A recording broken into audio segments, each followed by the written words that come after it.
Street, Harlem, New York. Under Commander General Yohana. The only authorized acronym.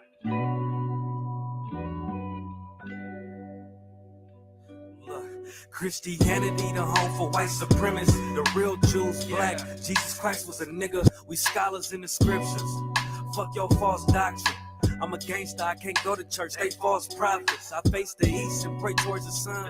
Fuck your peace and I don't need your love. I'm gonna have slaves when the kingdom come. I see my adversaries teaming up, but they ain't ready for war. And if they is, we gon' bring it to them. Come through the pages, reading Obadiah.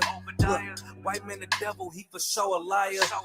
Can't trust the snake, Jesus called them vipers. How you love everybody when we the ones dying? I'm bloodthirsty, pray my enemies drop dead. Don't do nothing God say, but won't forgiveness for they sins. Niggas hypocrites, I just want slaughter and revenge. A sword and a crown to give my kids. Home of the truth, you ain't in this house. I was lost in the world, but I get it now.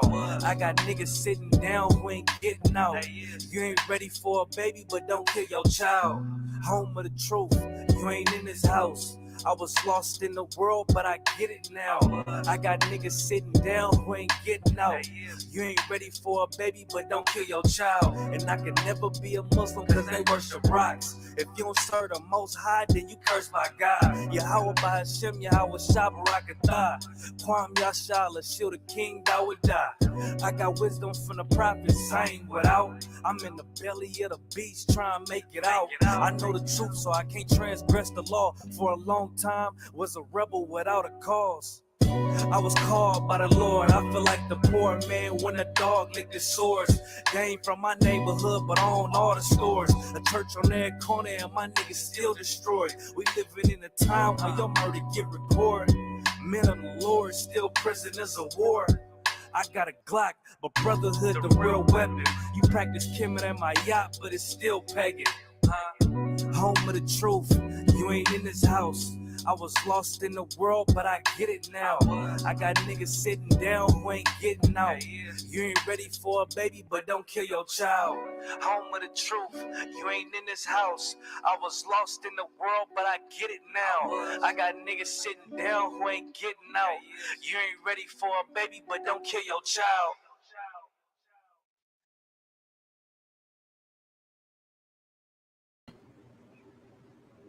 All right, Shalom Israel. Yahweh Shai Barak Thumb. To the brothers, Yahweh Shemar Thumb Bashim Yahushai. To the sisters, this priest officer Parak holding down the Wednesday law class for the ISUPK out of Arizona. All right. If you look at the bottom of the screen, if you're watching online, you can see our class location, 12416 North 28th Drive, Phoenix, Arizona, 85029. We're in suite number 4. As well as, of course, our class schedule, which is every Tuesday through Friday from 7 p.m. to 9 p.m. and every Saturday from 10 a.m. to 12 noon, we hold our Sabbath service. All right, so today we're going to be going over fallen angels. That's what we're talking about. I'm actually going to do a series on this. It's called Doctrines of Men. All right, we're going to debunk a lot of these doctrines of men, fallen angels, water baptism, all of these things. We're gonna debunk all of these things. The one that I really wanted to focus on tonight was the fallen angels, because I see a lot of our brothers being bewitched by the spookiness of fallen. Like the doctrine of fallen angels is so spooky that when you're the type of person that gets high, you like to watch conspiracy theories and things like that, that's going to jump out to you. Like, damn, it's angels that God kicked out of heaven and they had sex with women on earth and made babies, and those babies was giants, and then I go back into history, I can see that there's these big feet imprints, and so we're gonna get all of that. You understand? But like I said, it's too many of these doctrines, and I'm gonna go over all of them. The first one tonight, of course, is gonna be fallen angels. You said you had a question on tithes, right? What's your specific question on tithes? So like I get paid this week, right? Or this coming Friday, right? So it would be, from what I know, it would be 10% of that. 10% of all your increase. So, okay, some people do it every paycheck. Some people compile all 4 of the, or all 2, depending on how much you get paid. Maybe they wait till the month is over at the end of the month, They pay everything that they made in that month, 10% of that. It's however you really want to do it. You know what I'm saying? So the smartest way and the easiest way to do it is just to every check, just take that calculator on your phone out, take 10% out of that, and pay it to the school. Was that the only question? Okay, no sweat. I'll just give I'll give a precept on that. Genesis 14 and 18. That's the first time that we see tithes, and that was before Moses gave the law. Before Moses delivered the law, we've had the law. You'll understand that, right? We understand that there was a cleanliness law before the book of Leviticus, before any Levite existed.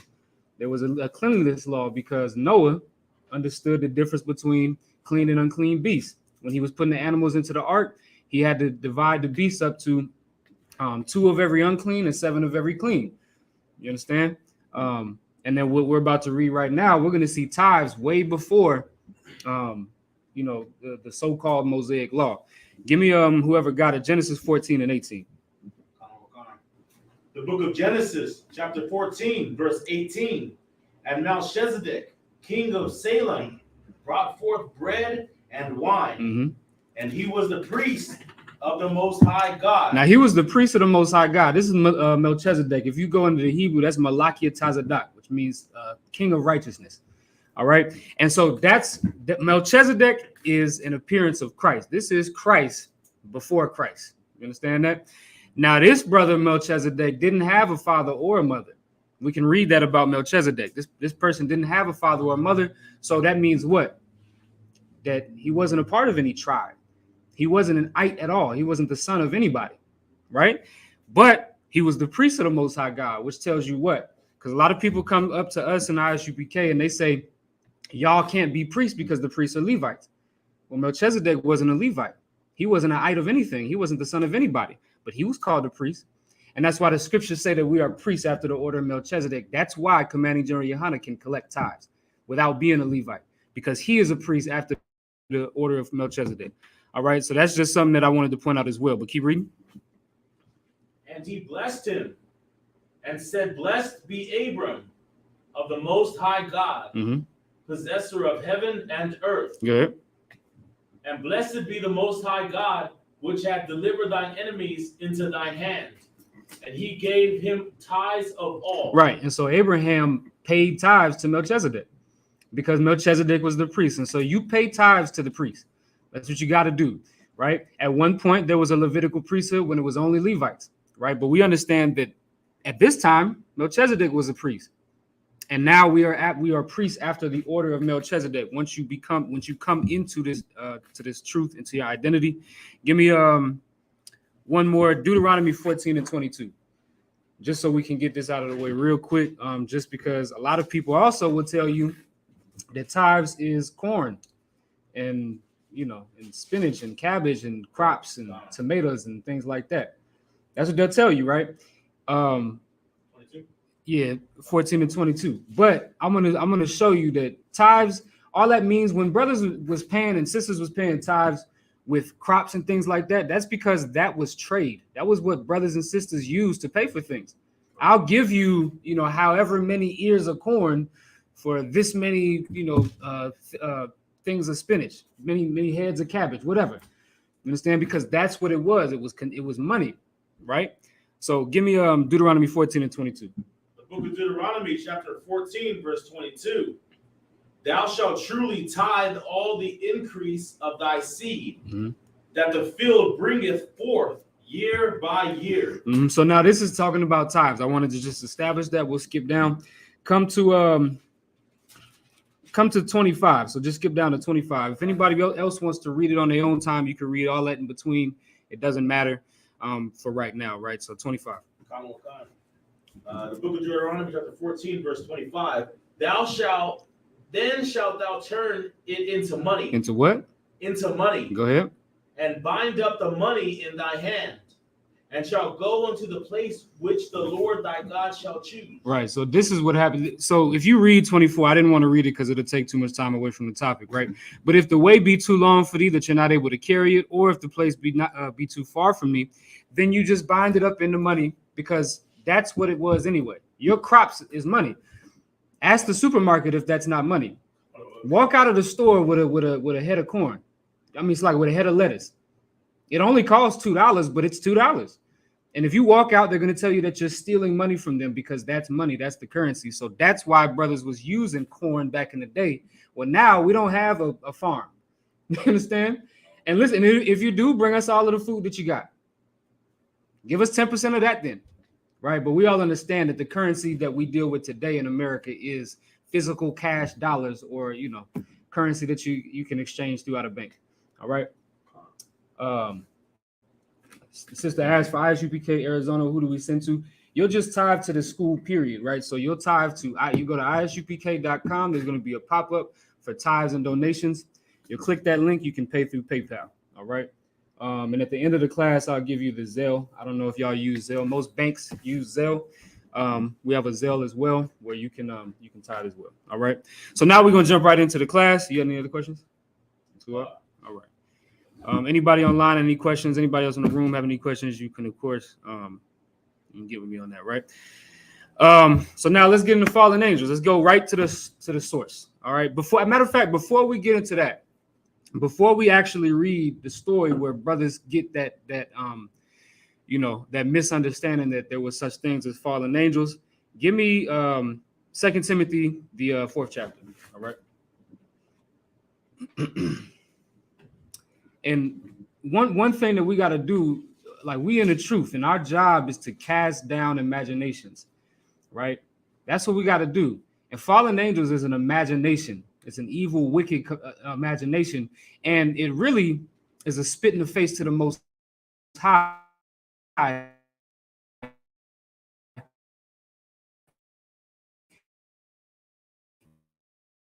And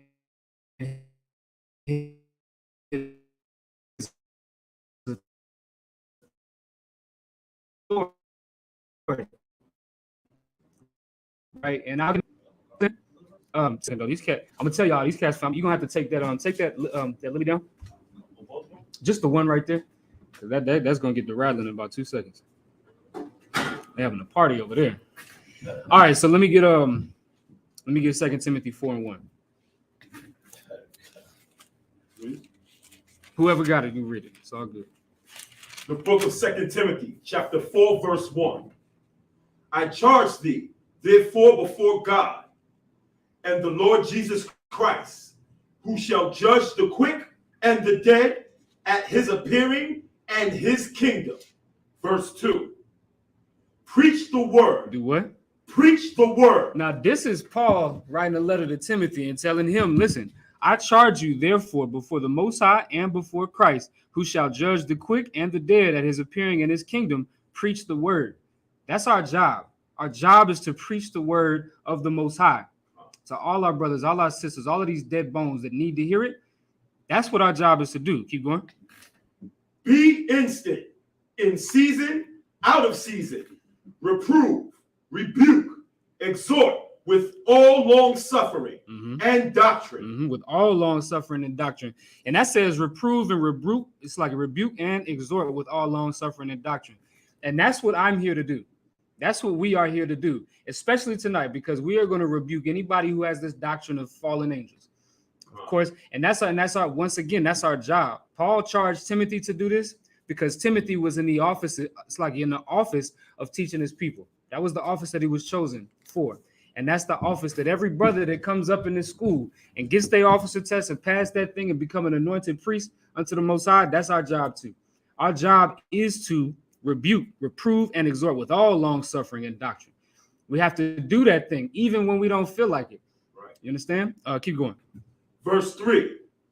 For the time will come when they will not endure sound doctrine. When they won't endure sound doctrine. That time has come. That time has absolutely come. We teach the truth, and the truth isn't spooky. And people don't like that. People don't like that the truth isn't spooky like they want. They don't like that we don't read the book of Jasher and the book of, they don't like that because it doesn't satisfy them mentally because they have the brain of a pothead. Right. And I remember coming up, finding out I was an Israelite and all of these things. And I remember smoking a blunt at my computer and looking at all these, these conspiracy theories. Understand? And that was so interesting to me. But that's a pothead's mindset. The truth, the truth isn't here to entertain you. That's not what this truth is here. The truth is not here to entertain you. It's here to keep you alive. That's what the truth is here for. It's here to be your lifeline to keep you from death. That's what this is for. Right. And so he said the time will come when they will not endure sound doctrine. And that time is now.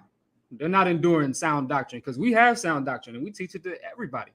We teach it to all of our brothers and sisters. But as y'all can see, and as I've seen many times, when we go out and we teach these things, they don't want to hear what we're talking about. Right.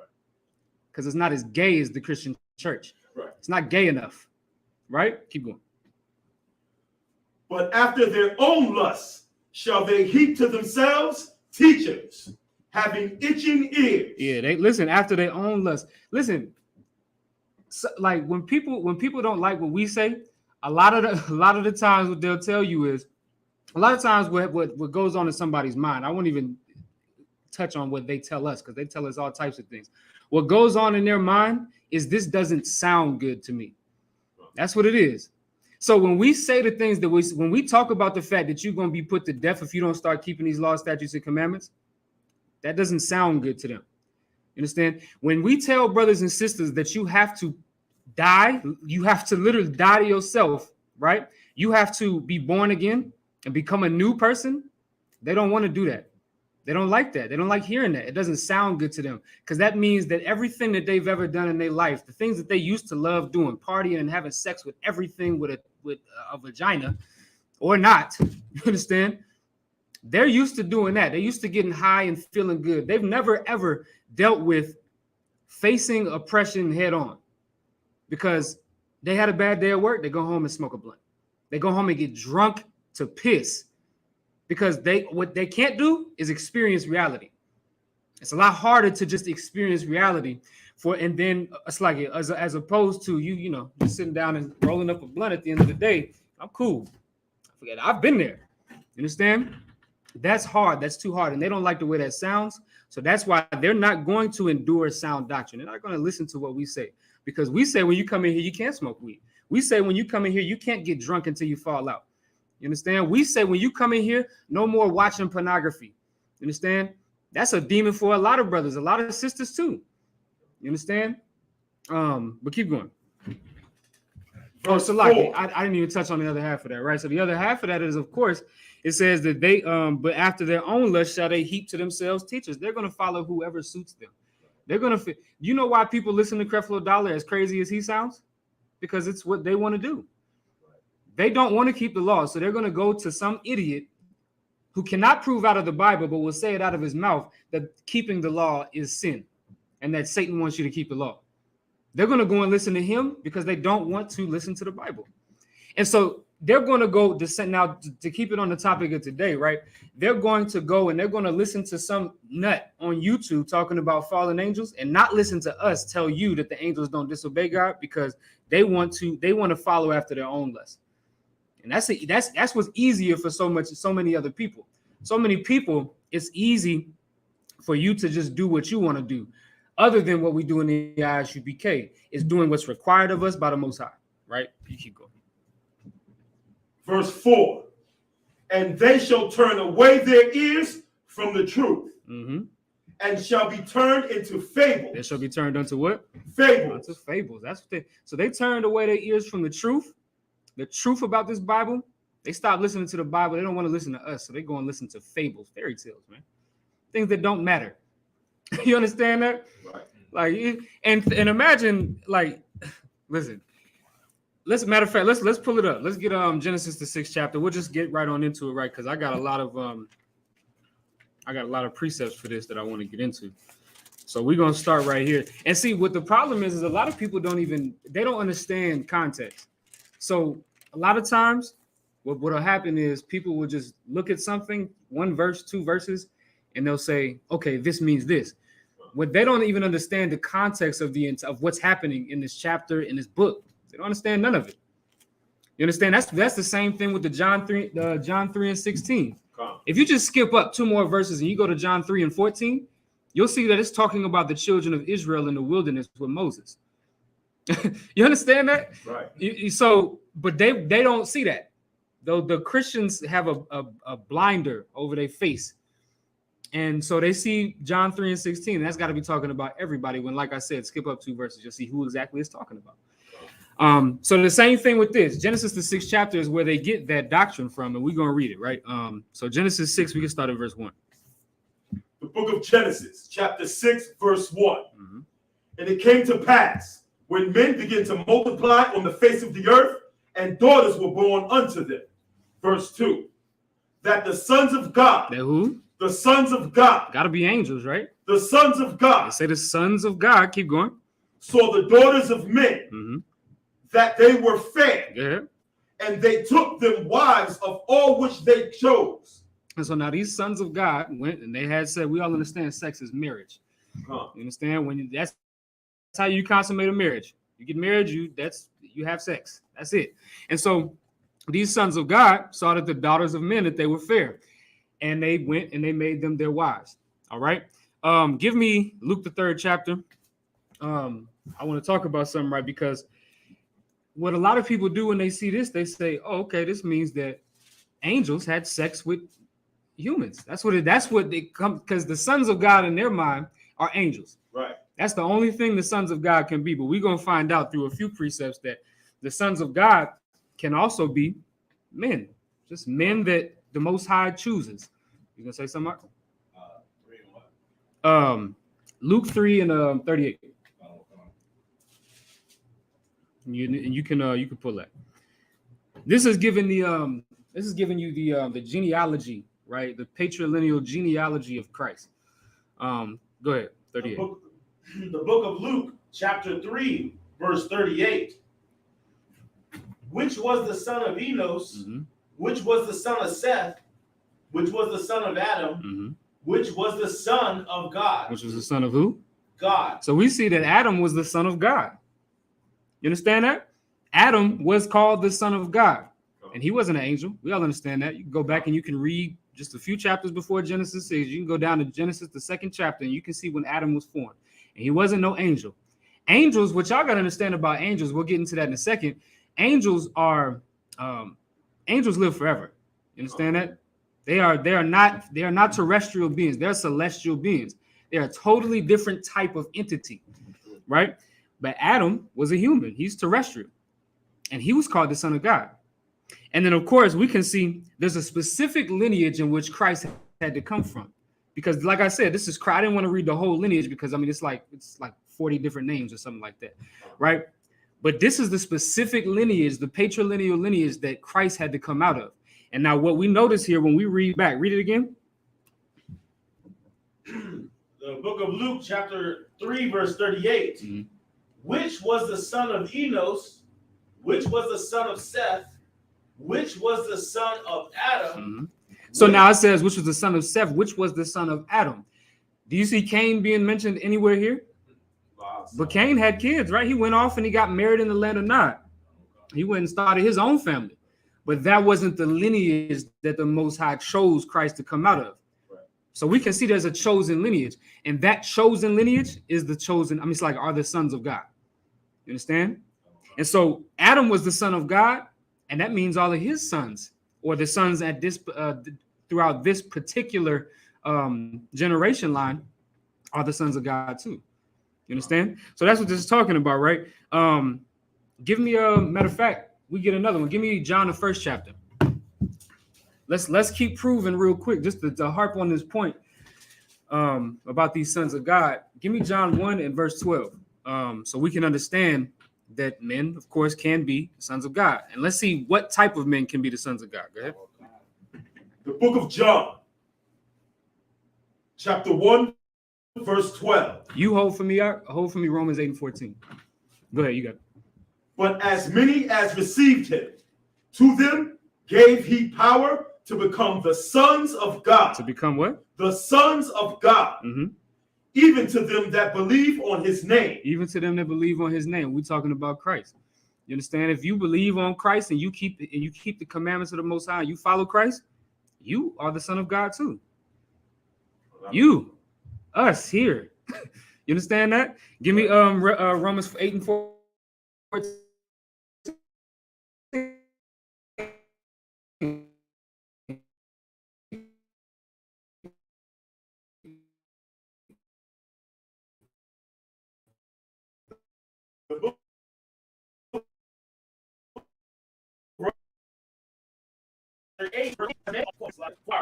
the sons of God. They are the sons of God. Not like they're like the sons of God, because somebody could try to jam you up and say, oh, they're just like the angels. They're being compared to angels. No, this is talking about these brothers are the sons of God. If you keep the commandment, and we just read it, as many as are led by the Spirit of God, the Spirit of God is keeping the commandments. The Spirit of God is following the Most High and following Christ. That's the Spirit of God. And every brother that does that is the son of God. Right? Now, get me 1 Corinthians, the 15th chapter. All right? One thing I want to focus on is this whole angel. Like, of course, we're talking about angels having sex, right? With anybody. Listen, angels don't have sex with other angels. I'm gonna show you why angels don't have to have sex with other angels, and they definitely can't have sex with humans. You understand? Give me 1 Corinthians 15 and give me verse 39. The book of 1 Corinthians, chapter 15, verse 39. All flesh is not the same flesh. It says all flesh is not the same flesh. Keep going.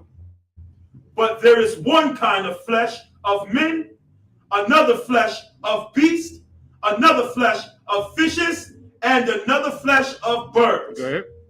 Verse 40. So just to show you, that's talking about the fact that a fish is completely different anatomy-wise and everything than a bird, and a bird is different than a beast, meaning a mammal. Understand? They're all different, although they're all alive, although they're all creatures, absolutely, but they're all different types of flesh. But keep going. Verse 40. There are also celestial bodies and bodies terrestrial. Right, so a celestial body is an angelic body. That's a body that is uncorruptible. Come. Celestial bodies live forever. Right. Understand that? Keep going. But the glory of the celestial is one, and the glory of the terrestrial is another. So the glory, meaning the way that these beings are even formed, everything about them, the glory of them is different from one from another. Celestial. Let me ask you this question, right? Why would a celestial being, a being that lives forever, why would they ever need to have sex? Right. Sex is for procreation. Sex is to make babies. They don't need to make any more babies. They was all created in the beginning. You understand that? So that's a fallacy. I do want to get one more thing on Genesis 6, because we're going to end up going into the book of Revelation, and we're going to get where Satan was cast out, with the third part of the angels and all of that. And we're going to see what that's talking about, because a lot of people say, oh, that means that they're thinking of Satan as being literally Satan and his minions, or whatever the hell you want to call that, being cast out. And I'm going to show y'all that that's not talking about that either. But there's one more thing I wanted to touch on in the 6th chapter of Genesis. Let's get back there.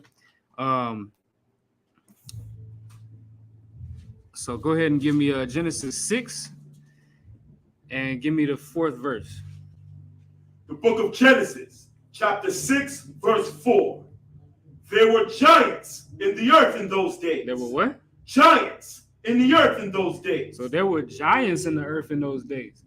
And so now somebody reads this, and with their spookified Christian mindset, they're going to say, oh, that means that these sons of God, these angels had sex with these women, and they created giants. That's what they believe, right? So I'm gonna explain what that word is talking about, right? Because y'all heard of like the Nephilim, right? The Nephilim and all of them, and they said that that's the giants and everything, right? Well, the word giant right here, when you go back and you go into the Hebrew that this was written in originally, it is Nephilim, or you could say Nepal, right? Which is Strong's H5303. All right. That's the Strong's concordance code, so you can go and you can look it up yourself if you want to. It says properly a felly. It's like properly a feller that is a bully or a tyrant. That's what this is talking about. It's talking about men that had power, that were men of renown. Because if we keep reading, keep going. Let's start from verse 4 from the top again. There were giants in the earth in those days, and also after that. Keep going. When the sons of God came in unto the daughters of men, and they bare children to them, the same became mighty men, which were of old, men of renown. Men of what? Renown. That giant is talking about men of renown. It's talking about, you think about a giant. Who's a giant in the basketball world? LeBron James, Michael Jordan, Eric. Eric. It's like it's his name, but Magic Johnson. You understand? Bill Russell. Those are giants. You understand in the basketball world. Giants in the hip hop culture. Dr. Dre, KRS-One. You know what I'm saying? All of these cats. Those are giants, and you got to understand when you read the Bible, you can't read it like a white person, because a white person is going to read this Bible and take this very literally. Right. You understand? But we call a house a crib. We call a car a whip. Understand? That's what we do, because black people wrote this, so they did the same thing. You got a question? Okay. So I wanted to make sure that I got on that too. Right. So let's get.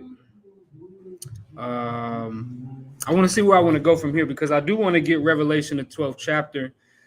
Somebody can hold that for me. Revelation the 12th chapter. I do want to get that to go over this. But I want. Let me see something else. Give me 1 second, y'all.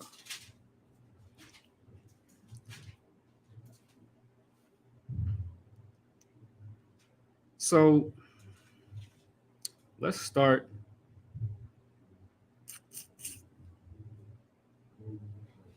Okay, because there's a couple of accounts that I want to get when it comes to this, right?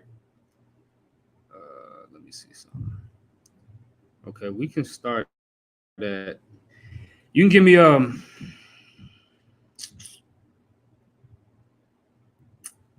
right, hold on. Let me get there with y'all. I'm gonna get Revelation 12. Let me figure out where I want to go from there.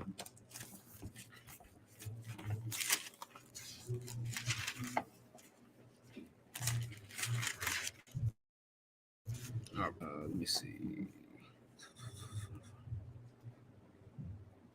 All right, because I want to get the context of this. So I think we could probably just start from the first verse.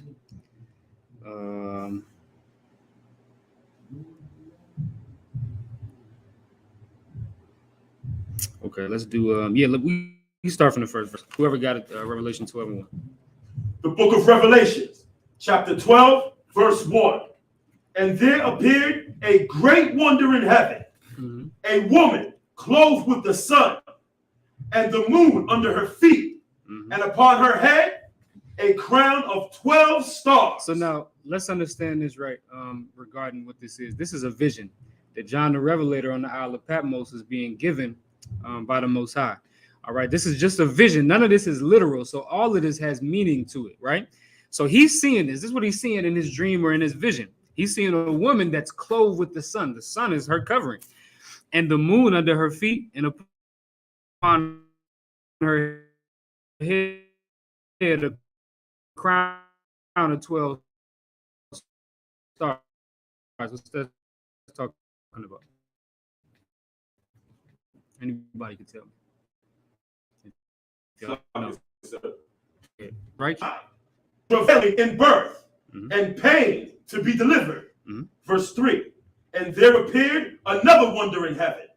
And behold, a great red dragon having 7 heads. A great red dragon, right? This is talking about. And so now what Christians are doing, anybody that thinks like a Christian, they're going to look at this and they're going to think of a literal dragon. Like that's what goes on in their mind. Everything that we just read is real. You understand?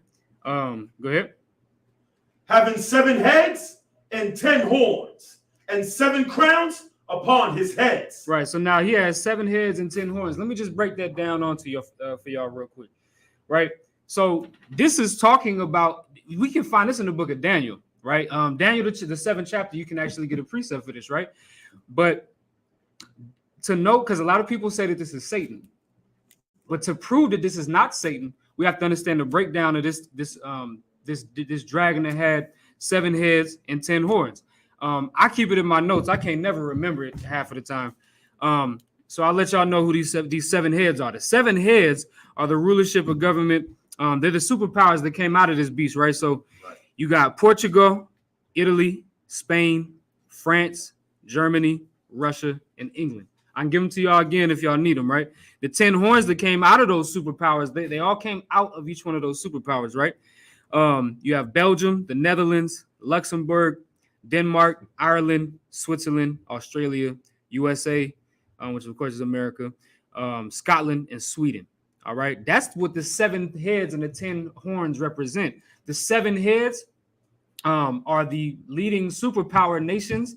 The 10 horns are the nations that came out of those nations. So those 10 horns, they're the smaller nations that come out of the bigger ones.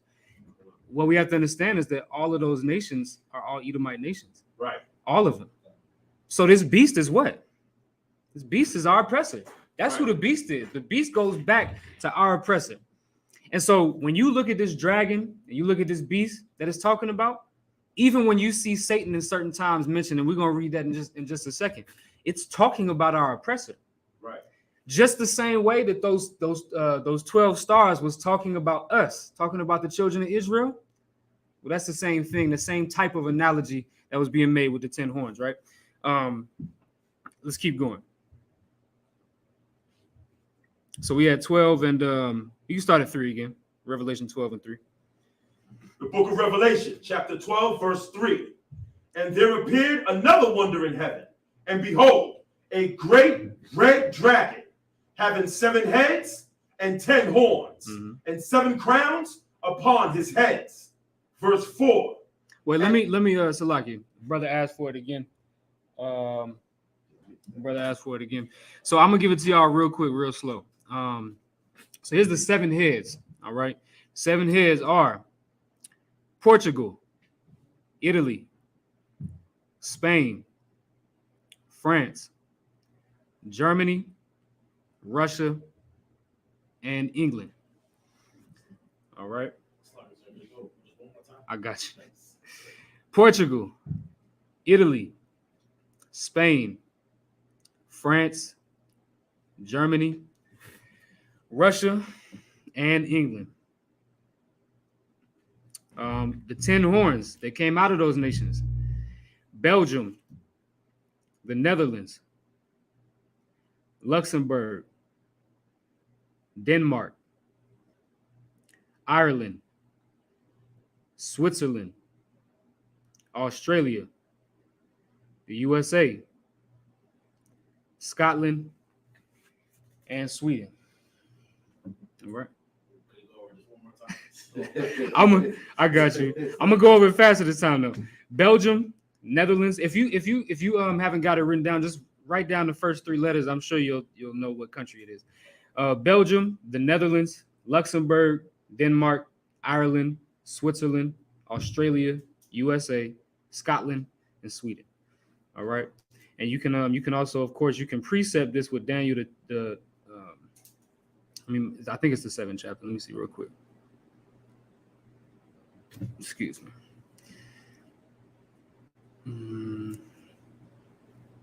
I believe it's Daniel the 7th chapter. Give me 1 second. Now, just remember also that all of these nations, or those 7 heads, they come out of Rome. Just understand that. Like that's where that rulership comes from, right? Let me see something. Okay, yeah, and you can kind of couple this with Daniel the 7th chapter. When you see the 4 great beasts, you can actually, and he breaks it down who the 4 great beasts are. All right. Matter of fact, let me see something if I can. Yeah. So Daniel 7, you can kind of couple that with this, and you can get some of these nations out of that too. All of these things that we see, all of these, when you go into Daniel and you see the 4 winds of heaven, or these, the 4 beasts with the lion's face and all of that, those are, and he'll tell you that those are Edomite nations, Assyrian nations, things like that, right? These things all are, they're nations. That's what this is talking about, right? So now let's get let's get back to it, right? So Revelation 12 and 4. The book of Revelation, chapter 12, verse 4. And his tail drew the 3rd part of the stars of heaven, and did cast them to the earth. And the dragon stood before the woman, which was ready to be delivered, for to devour her child as soon as it was born. So who's this child? This child is Yahushua. That's what this child is. And the devil was ready to devour the child as soon as it was born. Now remember, this woman is Israel. giving birth to this child. We all understand that Christ came out of the seed line of Judah, right? One of the 12 tribes of Israel. So now you can even take this and you can apply so many things to it. We all understand that Christ had a warrant by the time he was born. Right. Why did they have to go into Egypt and hide? Right. Because you understand, because that dragon was ready to devour him as soon as he was born. Like that's in the Bible, right? But let's keep going. Verse 5. And she brought forth a man-child who was to rule all nations with a rod of iron. And her child was caught up unto God. And her child was caught up unto God. Okay. And so now this is, of course, talking about Christ, and that man-child is Christ that was to rule all nations with a rod of iron. We can see, it's a million precepts for that, right? But he was caught up with God and to his throne. We understand that that Christ sits on the right hand of the Father. Right. Understand? We're just going to skip down a little bit. I want to see how far I want to skip down. Okay, give me this. Give me verse 7. The book of Revelation, chapter 12, verse 7.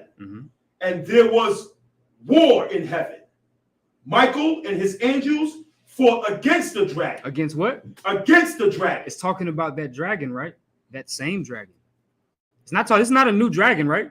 Right. There's no new context here. We just read down. We just only skipped one verse. And that verse, if you want to read it for yourself, has nothing to do with that. You understand? There's no new context here. So that dragon that's going to war in heaven with Michael and the angels is the same dragon with the 7 heads and the 10 horns, which means that this dragon is still talking about these Edomites. That's what it's talking about, right? Keep going. And the dragon fought, and his angels, verse 8, and prevailed not. And prevailed not, meaning this dragon, these Edomites could not fight against the angels of the Most High. Well, understand that. That makes perfect sense, right? If these are the angels of God, they should be able to defeat anything. And they did. They defeated this dragon, right? Keep going. Neither was their place found any more in heaven. Verse 9. And the great dragon was cast out, that old serpent called the devil and Satan, which deceiveth the whole world. So it's saying that old serpent, that same old serpent from the garden, it also calls him the devil, which is what we call him, right, and Satan. Because, listen, you got to understand that the nation that this is talking about is the embodiment of Satan. That's what it is. Satan is an angel that works for God. We can go into the book of Job and we can read that Satan works for the Most High. He won't do anything that the Lord doesn't allow him to do. Satan is a complete 100% servant of God, but he is an evil angel. Right. By design, the Lord made Satan like that, right? Well, the same way the Lord made Satan like that, same way he made our oppressor. Our oppressor is the same way. That's why our oppressor is being used to murder us today and to whip our ass into shape. Right. Because that's what he was created for. You understand? And that same serpent that was in the garden is the same one too. It's the same thing, right? And I'll prove that in a second, right? But keep going. And his angels were cast out with him. And his angels were cast out with him. Give me Isaiah the 14th chapter. Right? Give me Isaiah the 14th chapter. Because this is all talking about the same thing. It's all talking about the same thing. Let me get there with y'all. Let me give verse. Let me see where I want to go. So let's give 14. Let's start at verse 4. So if we read the first 3 verses, it's talking about the fact that Blacks, Hispanics, and Native Americans, the Israelites, are going to rule over our oppressors in the kingdom to come. All right. So I didn't want to leave that out, right? But for time's sake, let's start at verse 4. The book of Isaiah, chapter. The book of Isaiah.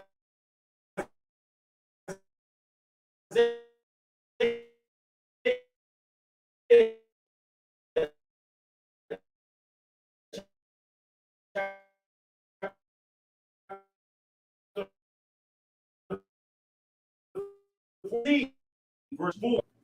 Thou take up this proverb against and the context of the story. They don't understand the context of what's happening. And so they take one verse out and they say, oh yeah, that's what this means. You got to have context. And that's for every brother to be able to understand as well. You have to have context when you're breaking these things down. Otherwise, you're going to give some sort of terrible breakdown. And so you're going to get a phone call from a brother one day and they're going to check you and you're going to feel like a piece of a man. You understand? Because you knew that you messed up. You don't want to resemble these Christians. Christians do that. You understand? We can't do that. Right? So that's the context of what we're about to read, right? It says, take this proverb up against the king of Babylon. Keep going. And say, how hath the oppressor ceased? Mm-hmm.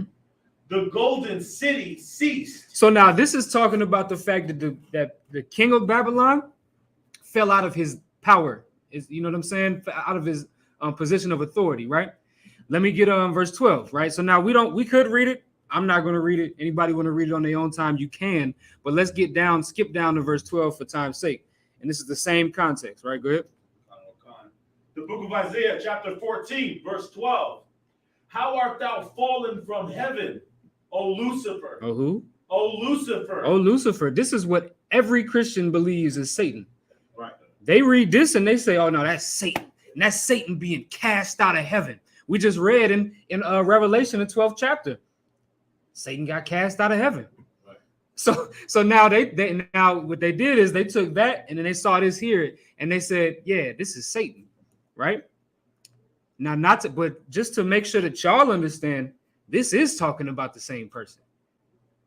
But it's just neither one of them are talking about the angel Satan or his angels, right? Let's keep reading, right? So how art thou fallen from heaven, O Lucifer? Go ahead. Son of the morning, how art thou cut down to the ground, which didst weaken the nation? You can keep reading, go ahead. For thou hast said in thine heart, I will ascend into heaven. I will exalt my throne above the stars of God. Above who? Of God. No. Listen, I will exalt my throne above what? The stars of God. Listen, man, that's important because we just read in the book of Revelation who the stars were. You understand? Keep going. I will sit also upon the mount of the congregation in the sides of the north. Mm-hmm. I will ascend. I will ascend above the heights of the clouds. I will be like the Most High. I will be like who? I will be like the Most High. That's what you got to understand that's what our oppressor, that's what goes into his mind constantly, day in and day out. That's what he's thinking about, is being like God. That's why he's got his space force. That's why he's trying to play God with these little machines he got trying to control the weather, which work half-ass anyway. You understand? You understand? They're basically just, glorified fog machines. You understand? But point being is, that's what the whole agenda is. They want to be like God. You can find that all throughout the Bible, that they want to ascend above the stars of heaven, that they want to be like the Most High. You gonna say something? So like this, sir, it's so heavy what you bringing out, because I was reading not too long ago that I believe the World Health Organization classified aging as a disease. Yeah. I can understand. Well, it's definitely a disease for white people. Right. It's like, they're searching for ways to reverse aging. God, yeah, white people age like a carton of milk, man. Right. You understand? You gonna say something, Mark? I was gonna say two things. One goes more to what you say, because in Arizona they have that cryogenic type stuff. Yeah. And then number two, that's why our professors love that ish. You know that word ish. Mm-hmm. Right. Con. Yeah, man. Listen, and this is you got to understand that that's their mindset. And it always has been. You understand? The book of Isaiah was written 2,700 years ago. Right. You understand? Over almost 3,000 years ago, this book was written that we're reading out of, and it still applies today, because our oppressor is never changing. He was created to be this way. He's going to be this way until Obadiah 1 and 10 plays out, until he's exterminated off of the face of this planet. You understand? But besides that, he's going to be the same old oppressor. He's going to be the same way. But let's keep going, right?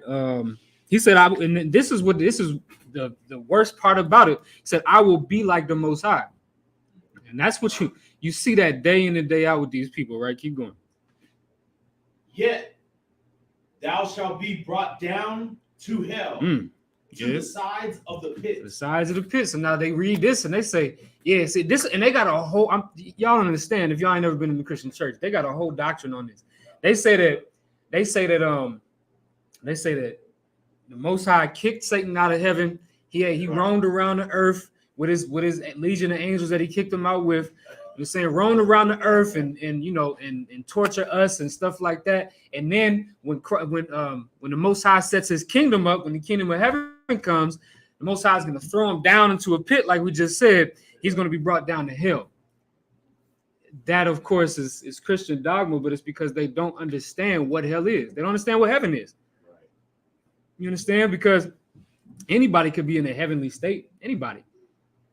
You understand that? White people right now are in a heavenly estate.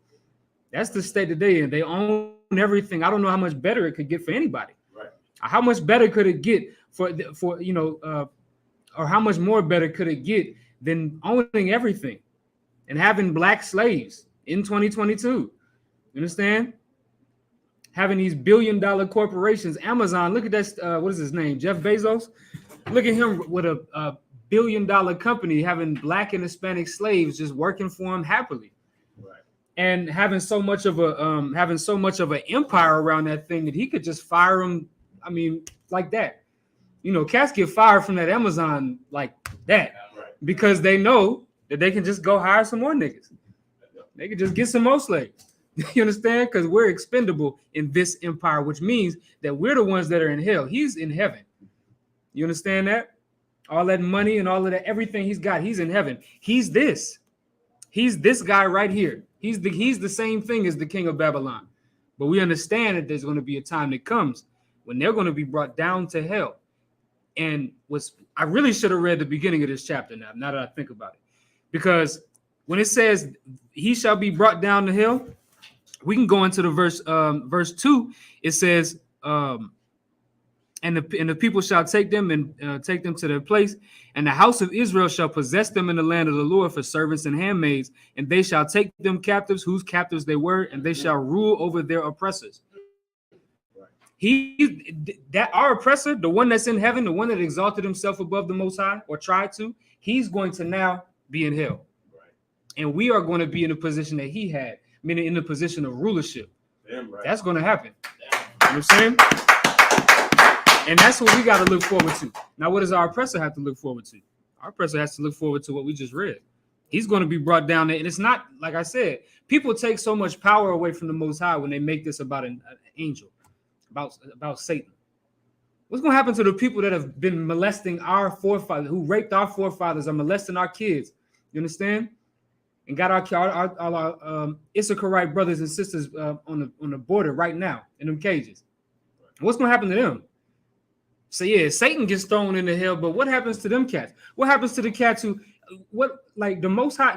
People think that the Most High forgot about the Trail of Tears. People think that the Most High forgot about the transatlantic slave trade. Right. People think that the Most High forgot even about something as as recent as Dante Wright. Kim Potter got what? I think what was it? She got what was it, like 16 months?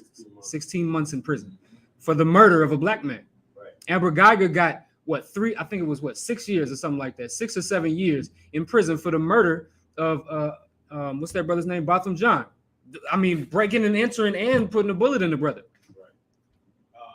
But there was that dude on Amazon too. He got shot at by a couple of white dudes, and they still made him drive that same route.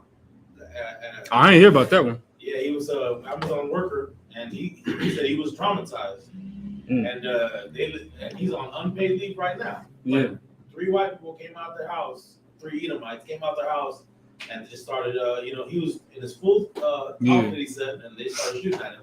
And the police didn't even take him serious. Yeah, man. Listen, what's going to happen to them? Like the Christian church want to tell me that Satan going to get cast into this pit. Well, what about these devils, man? The real devils? Because I don't know any other devil. I can't see Satan. Can't see him, but I can see these devils out here murdering my people. That's right. I can see the history where they fed our babies and used our babies as alligator bait. I can see when they was buck breaking my forefathers. Right. You understand that? I can see that. Well, I want to know what's going to happen with that devil. Well, luckily, because of the ISUPK, the truth came out that this is that devil. And that devil is going to be brought down the hill and thrown into the sides of the pit. And then what's going to happen? Keep going, verse 16. they that see thee shall narrowly look upon thee and consider thee, saying. So now everybody that sees them, this person that we're talking about, they're going to narrowly look upon you, right? And consider thee, saying what? Saying, is this the man that is this the hold on, slow that down. Is this the what? Is this the man? Is this the man? This is talking about a man. That's what this is talking about. It's not talking about no angel. That's not what this is talking about. This is talking about a man. Right. Is this the man that did what? Go ahead. That made the earth to tremble, that did shake kingdoms. Listen, they're going to narrowly look at it because this is what's going to happen. I want everybody to understand this. When Christ returns, he's going to put this place into submission, and everything's going to fall into order, and everybody is going to take their rightful place. And our oppressor's place is in hell, but not in no physical place that you can go. But their state of livelihood is going to change. Instead of them living in the land where they run everything, they're going to be subservient unto blacks and Hispanics. The same blacks and Hispanics that they murdered, the same ones that they raped, same ones that they robbed, they're going to be subservient to them now. That's hell. Because can you imagine what kind of slave owners we're going to be? You understand? Now, of course, we're not going to be like them. We're not going to be raping their men, raping their women. That's not happening. You understand? Everything's going to continue to be lawful with us because that's what we do. But the scriptures say, render unto them double unto what they've done unto us. Right. You know, they gave us 40 lashes for anything that we did wrong. They might get 80. You understand? Right. But that's the type of servitude that they're going to have to serve. They're going to have to serve hard bondage for the things that they've done unto us. And that's righteousness. Now, don't try to, like, this is the problem. When I see this fallen angels doctrine, they try to attribute that to angels. Right. Like, angels are going to be thrown into some pit. I don't care. Like, listen, angels don't obey God. And even, I mean, it's like the angels don't disobey God. And even if some angels are going to get punished, angels ain't never done nothing to me. Right. But you know who has? These devils that I live under in America today. Right. That's who has done something to me. And that's what I want recompense for. So we got to get away from these doctrines, man. These doctrines of men, we got to get away from these things. I want to get a couple more things too. But everybody, like I said, I kind of actually missed my point, right? But everybody's going to look upon that nation. They're going to see our oppressor. They're going to see the white man in a hellish state, and they're going to be like, damn, that's the same cat that just a while ago, he had everybody in servitude. He was the big guy with the big guns, with the nuclear weapons and all of that. Right. You understand? He had the big kingdom. What happened to him? Hey, damn, homie, you was the man, homie. What happened? You understand? Like, that's what it's going to be like. They're going to lose their position, man. And that's what this is talking about. This isn't talking about. And the same thing that we just read in Revelation, the 12th chapter, is talking about that same thing. They're going to lose their position.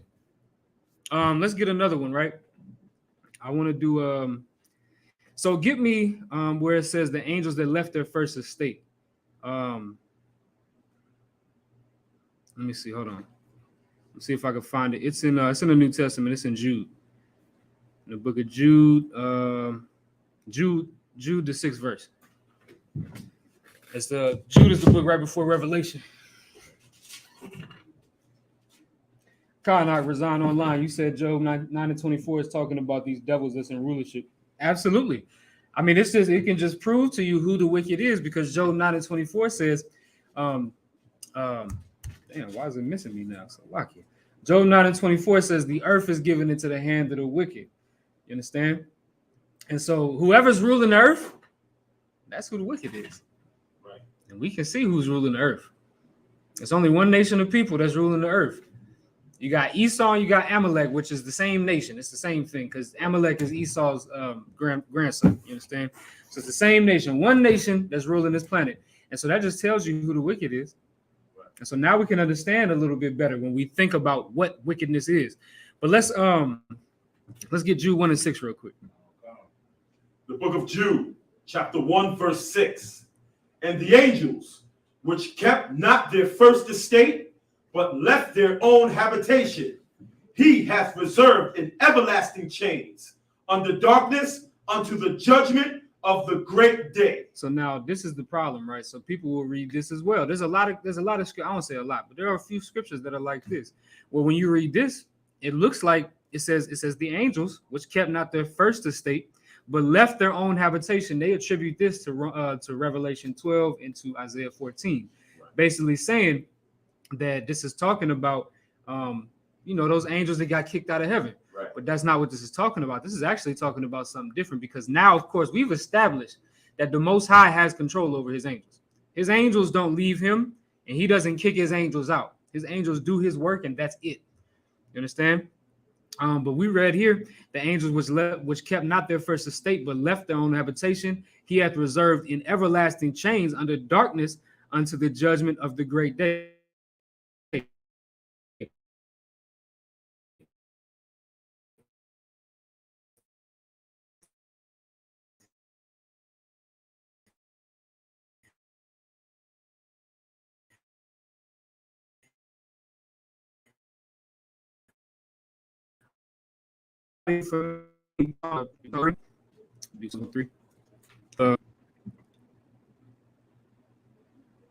Okay, let's get verse 19. The book of Psalms, chapter 103 and verse 19. Mm-hmm. The Lord hath prepared his throne in the heavens, and his kingdom ruleth over all. Mm-hmm. Verse 20. Bless the Lord, ye his angels that excel in strength. It says, ye his angels that excel in strength. But we got to understand who this is talking about. Keep going. That do his commandments. That do what? Do his commandments. Who is the covenant? Matter of fact, let's get start at verse 18. Salaki. Start at verse 18. The book of Psalms, chapter 103, verse 18. To such as keep his covenant, and to those that remember his commandments to do them. So now we just read, right? To such as keep his covenant. Okay, who was the covenant given to? Israel. Do we ever see the Most High giving a covenant to the angels? No, he just created them and they did their thing. You understand? We are the ones that was given the covenant of the Most High, the children of Israel, Abraham, Isaac, and Jacob, and the 12 tribes of Israel. Now read verse 20 again, the same context. Like I said, if you just understand the context, everything makes sense by itself. Right? Keep going. Verse 20. Bless the Lord, ye his angels that excel in strength, that do his commandments. That do his commandments. Who was given the commandments? Israel. Israel was given the commandments. Right? Psalms the 147th chapter, verses 19 and 20. You understand? That says, matter of fact, I'll pull it for y'all right quick. Because who was given the commandments? The children of Israel was. Jacob was, right? Yeah, exactly. I'll just read it just for time's sake, right? Psalm 147 and 19 says, he showeth his word unto Jacob, his statutes and his judgments unto Israel. He have not dealt so with any nation. And as for his judgments, they have not known him. Praise ye the Most High. All right. So he gave us the commandments. He didn't give nobody else the commandments. So this is talking, when it says bless ye his angels, it's talking about us. So we can just understand something about the word angel. The word angel, when you go back into the Hebrew, is mala'ak, which means messenger. That's all it means. So an angel is a messenger. I'll show y'all something. Matter of fact, let me see if I can find it. Let me find it. Let me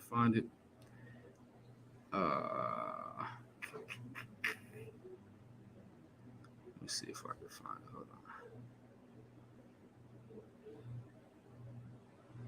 on. Okay.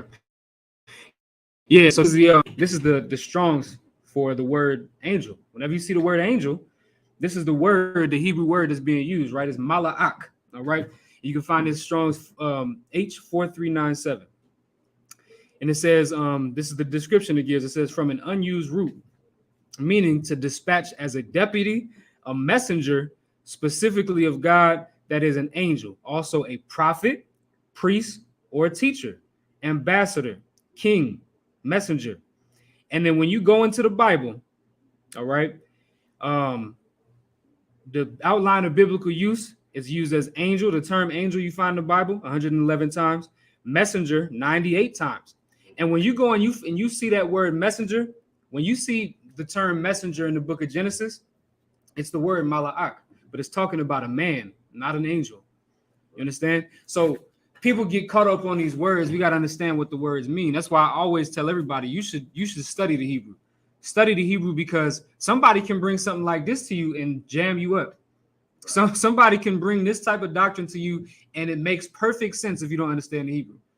Somebody can bring that giants thing to you, and without the Hebrew, might be able to understand it. And you might really believe that it was giants walking around the face of the planet because of angels and women having sex. So you really gotta make sure that you study these things so that can't nobody catch you up, because of course in the UPK we don't allow that. All right. But let's get back into it. All right. We just got a couple more. So we just read Jude, right, where it said the angels kept not their first estate. And we went to Psalms, the 103rd chapter. And of course, we was able to prove that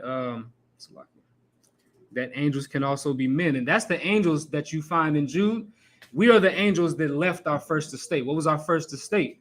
We all understand that we were supposed to be the ruling class in earth. Right. Our first estate, what does the term estate mean? It means home.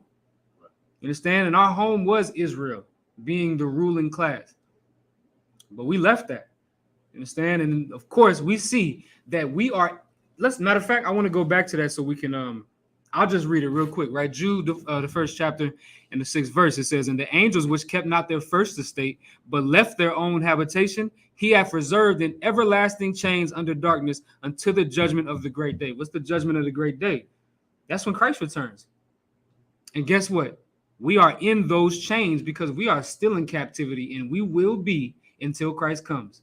We have not been free since we left our land. We went into the Egyptian. It's like, yes, well, that's before our land, right? But we was in the Egyptian captivity before our land.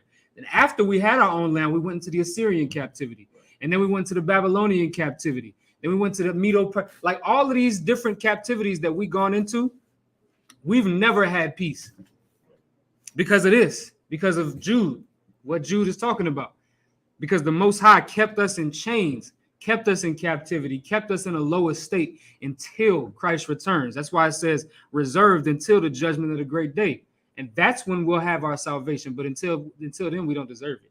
Until then, we can't have it. And that's what this is talking about. This ain't talking about no damn angels. It's talking about us. Let me get one more for y'all, right? Give me 1 second. I'm doing this class based off of like a bunch of different precepts I had put together. It's a lot more precepts for this. Let's actually get Job, right? Because I've mentioned it a couple of times, but I do want to go into it. I'll get that matter of fact, which and we're just gonna start at the first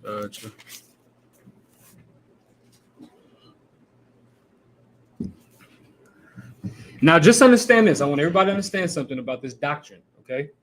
When people say that they believe in fallen angels, you have to understand that they believe that Satan was cast out before Adam, because they believe that the serpent in the garden was Satan after he'd been cast down.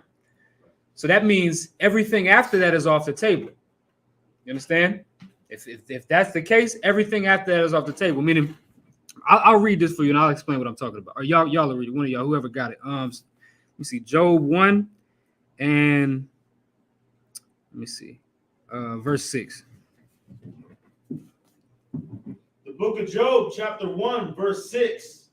Now there was a day when the sons of God came to present themselves before the Lord. Now, I want everybody to understand something. When you see the term sons of God, you have to understand that the context matters as well, because this actually is talking about angels. This is talking about angels sitting at the round table with the Most High, presenting themselves to the Most High. I don't say sitting at the round table. That was Christian as hell, Salaki. Don't say that. Don't repeat that, Salaki. Right? But they came to present themselves before the Most High. Right? Keep going. And Satan came also among them. So is this Satan the angel? That's Satan the angel, right? Satan came also among them. And remember, this is after, Job comes after Adam, far after Adam. So you got to remember, if we're going to stay with this doctrine of fallen angels, Satan was cast out of heaven before Job, back before the time of Adam. All right, let's keep reading. So Satan came among them, right? Go ahead. Verse 7. And the Lord said unto Satan, whence comest thou? So where you coming from? Go ahead. Then Satan answered the Lord and said, from going to and fro in the earth, and from walking up and down in it. So you understand that's Satan's job. Satan's job is to go and seek who he may devour. Go ahead. And the Lord said unto Satan, hast thou considered my servant Job, that there is none like him in the earth, a perfect and upright man, one that feareth God and escheweth evil? Right. Job was that perfect man. Job was a perfect man. And we're going to see why, right? But the Most High is asking Satan, they're having a conversation. Imagine that. After you done kick this nigga out of heaven, now y'all having a conversation. Imagine that. But let's try to roll with this doctrine, right? So Satan, it's like the Most High says to Satan, has you considered Job? Go ahead.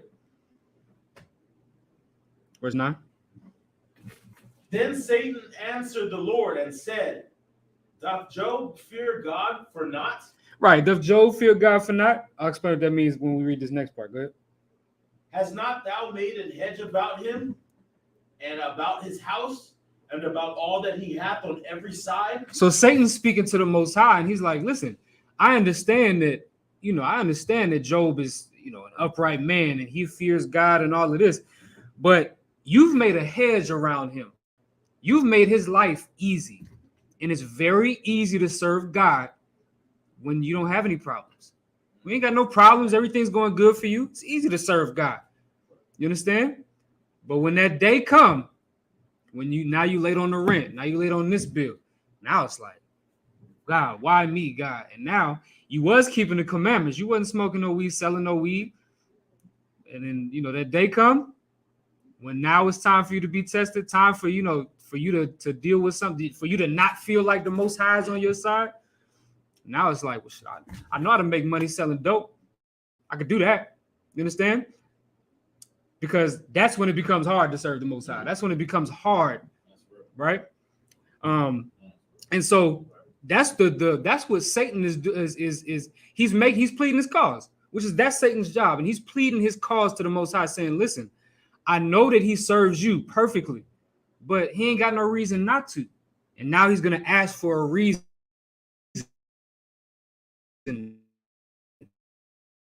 Or give reason not to serve. Right?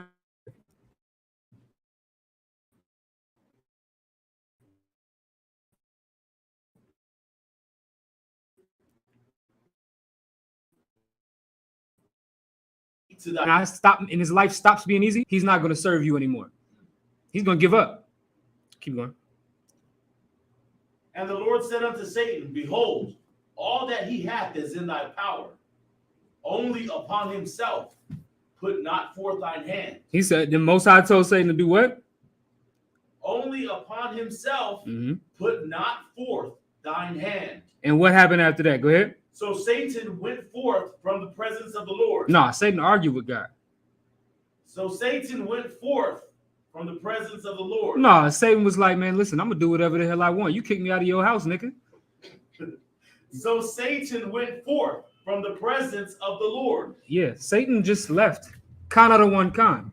That's it. Because Satan serves God. Right.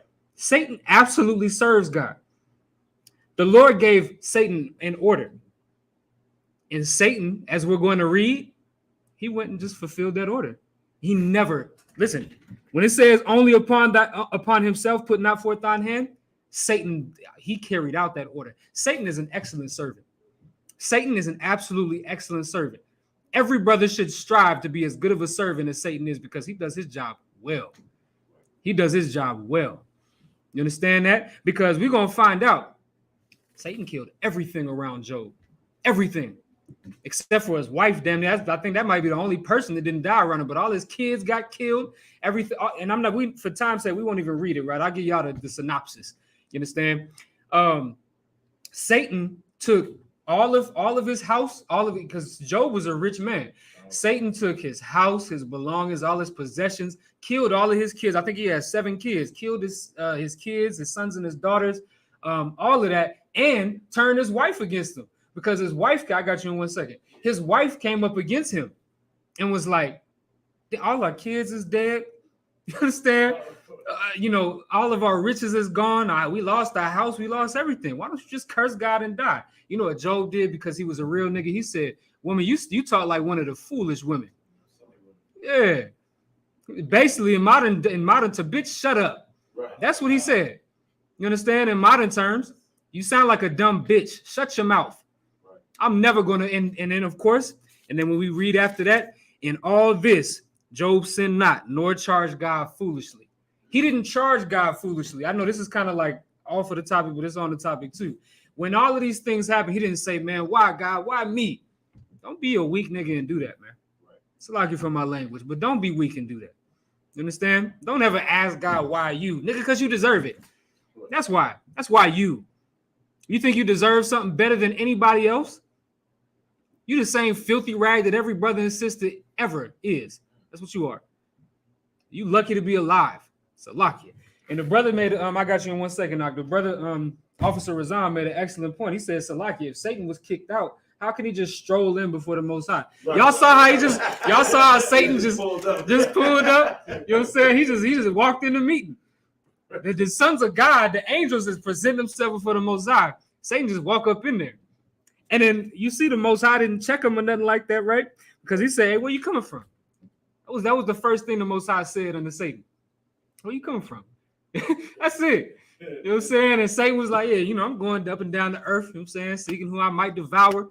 You understand? Like, it was just a normal, because that's what his job is. He's an angel that's doing his job. Right. He's not anyway, go ahead. I would say too, in Job, when his servants came, his servants didn't have time to speak, because when one came and told him what happened to the flock, another came and then another one came. Yeah, they weren't even done. Satan was doing his goddamn job. They weren't even done speaking. Yeah, Satan was doing his job, man, and that's my point. Like, Satan is not okay. So now, just understand this though. In that first wave of terribleness that happened with Job, the Most High said, "Don't touch him. You cannot touch him. You can touch everything around him, but don't touch him." Understand that?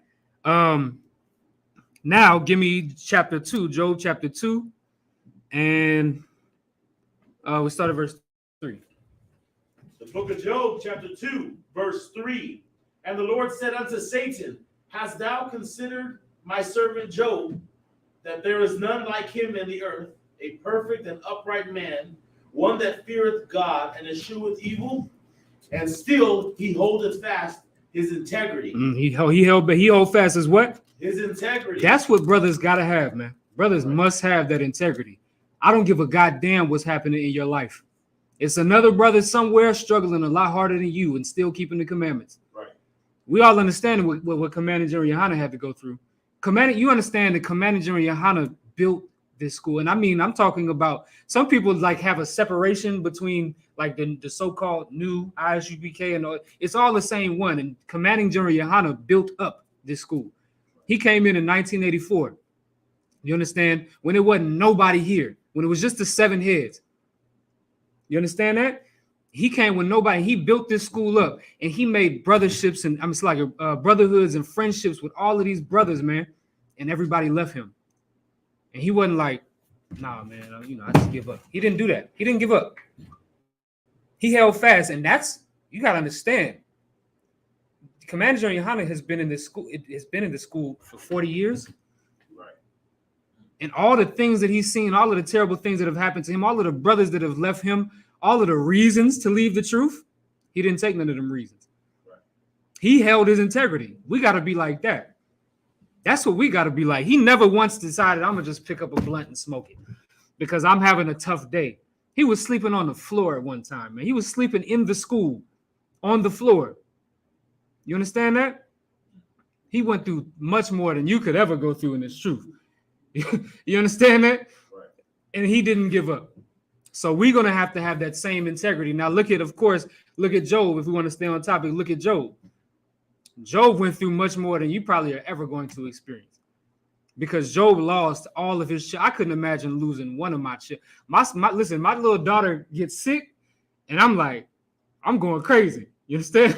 I'm like, I'm like, damn, we got to take her to the doctor. I got to give her, you know what I'm saying? Like, I got to put some medicine in it. I'm like, damn, I'm taking pictures with her. I'm like, yeah, no, I got to make sure I get some pictures with her. I'm like, damn, like it's terrible because I'm like, I don't want to lose my daughter. You understand? Like that's nigga going to full daddy mode. You understand? But imagine losing 7 of them. Right. Imagine that house that you live in. It may not be much to you, but imagine not having a house at all. Imagine being rich one day and then not having any money. Imagine that. And if you in a UPK, you don't have a reason for any of those things to affect you anyway. Because if you lose your house, Commander General Yohana is going to make sure that you have housing somewhere. Right. You understand that? We're going to make sure that happens. You lose a child, man. Listen, I know his brothers in this school right now, captains in this school that have lost children, young children. I couldn't even, like I said, imagine. Like I said, I go crazy when my babies get sick. But these brothers, they never was like, you know, I got to stand down. I got to hold back from the school for a while because my baby died. No, these brothers get even deeper into the work because they understand that that's what's going to, that's the true medicine. That's what helps. Brothers have to do that. When the Lord crack down on you and you get jammed up, that only means that you need to go harder for the Lord. And when brothers understand that, that's a beautiful thing. You understand? But so point being, right, so it says, still he holdeth fast his integrity, right? Go ahead. Although thou movest me against him to destroy him without cause. Without cause. Job didn't deserve none of this, man. And when I say he didn't deserve it, I mean, Job didn't do anything to provoke the Most High to anger, but it was Satan that was like, hey, listen, man, I want to see if he's got what it takes. You know why? Because Satan's job is to prove whether or not you really love God or not. And he does a good job of it in Most High in Christ for Satan, man, because he does a good job of it. And listen, Satan puts you in some terrible predicaments and you leave the Lord. And it's a beautiful thing that you left. You understand? But keep going.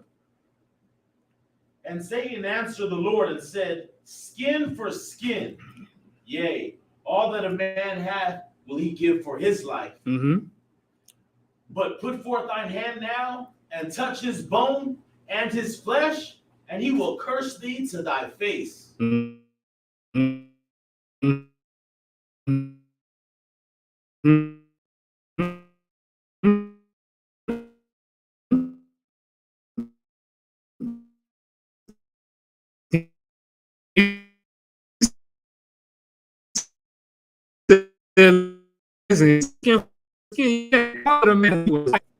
Let me touch his bone and his flesh. Let me hurt him. Let me do something to him directly. And then he's going to curse you to your face. Go ahead. And the Lord said unto Satan, behold, he is in thine hand, but save his life. Listen, but he said, you can do whatever you want to him, but do not kill him. Right. And do you know that there's 40-something chapters of Job because he didn't kill him? Because he never killed. He put his hand on him. This is when we're going to see the boils. You understand? Let me see if I could. Matter of fact, it's the next one. Go ahead. Next verse. So when Satan forth from the presence of the Lord. So was it any? Nah, man, I'm not doing that. Was it any? No, I'm gonna do whatever I want to him. It wasn't none of that. Once again, I'm saying he went to do the job. Satan is an excellent servant of God. And we all better be good servants like Satan. Imagine hearing that in the Christian church. Imagine hearing that in the Christian church. You say that in the Christian church, they're gonna stone you. They're gonna chop your goddamn head off in there. Yeah, they getting listen, man. But go ahead. So, and he took start at 7 again. So went Satan forth from the presence of the Lord, and smote Job with sore boils from the sole of his foot unto his crown. Boils are painful. Right. They're painful. I ain't never had them, but I know that they're painful.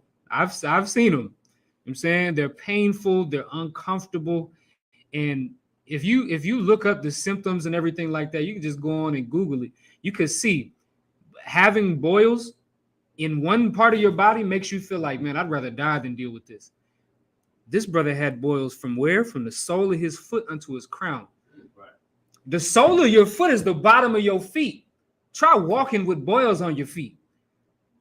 Try laying down and going to sleep and getting just a little bit of rest. with boils on your back or on your side. Well, he had boils all over his body, everywhere. Keep going. And he took him a potsherd to scrape himself withal. And he sat down among the ashes. Then said his wife unto him, Dost thou still retain thine integrity? Curse God and die. See, so now listen, this is, you gotta understand, this bitch was wicked. Like Satan even turned his rib against him. Can you imagine going through all of this, still trying to serve God, and then your rib gonna be like, what are you doing serving this God? Just curse God and die. You understand? You understand? We keep going. What is his response? We just talked about this. Go ahead. But he said unto her, Thou speakest as one of the foolish women speaketh. You sound dumb, bitch. Go ahead. What shall we receive? No. You gotta say it like it says, right? So it says what? Go ahead. What shall we receive good at the hand of God? And shall we not receive evil? And that was all this did not Job sin. This brother was wise. Right. He was wise and he said, shall we not receive? Listen, and this is what he's telling his woman. He said, haven't we lived good for our entire life? Haven't we been rich and been blessed with all of these children? The Lord gave us that. Shall we only receive good at the hand of the Lord and not receive evil? Right. Man, listen, whatever the Lord decides he's going to do, he's going to do it. Who am I to question God? Right. That's Job. Salaki. That's, man, there's a class that I've been lingering on for a minute. I've been wanting to build this class, finish building it for Job, because when we go through here, this book has a lot of wisdom and a lot of knowledge. But that's, like I said, that's for another time. But just understand that those boils were the work of Satan. And because the Most High allowed Satan to do those things. But guess what? If I keep going and I go all the way down to Job 42, give me that, somebody. Job 42 and 10.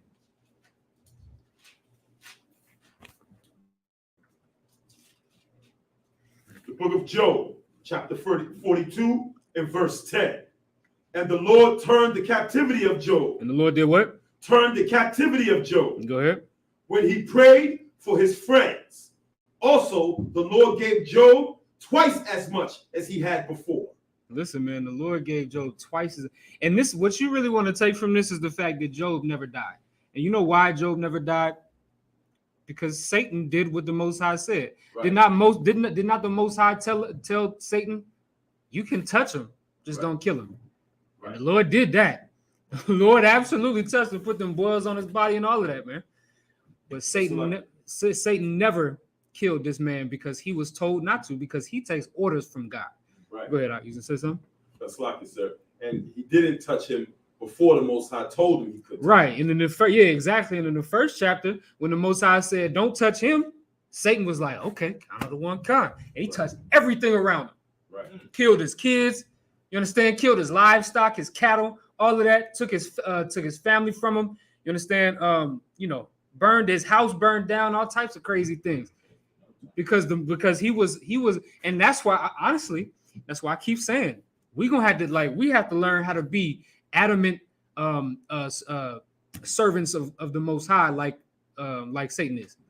Satan is an adamant servant of the Most High. He ain't waste no time. He ain't waste no time arguing or nothing like that. He just said, all right, let's get to work then. And he went and got to work. You understand? So that's extremely important, man, to be that. Like, really, we did this whole class and we brought up a lot of scriptures and stuff. And those scriptures are good to have. Like, keep those in your precept book. Build the precept book up with fallen angel stuff. Because trust me, you're going to see a lot of it.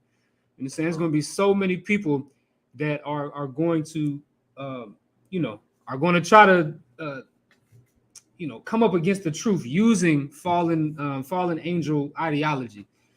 Because you got to understand something about this, right? I'm going to show y'all something. Give me Revelation. This will probably be the last scripture. I'm trying to remember where exactly it's at. I need the 1,000 years. I'm in Hebrews. What the hell is wrong with me? I need the 1,000 years real quick.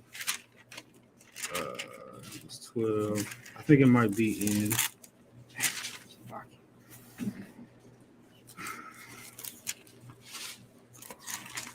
I need Satan bound up for the 1,000 years. I always forget where it is.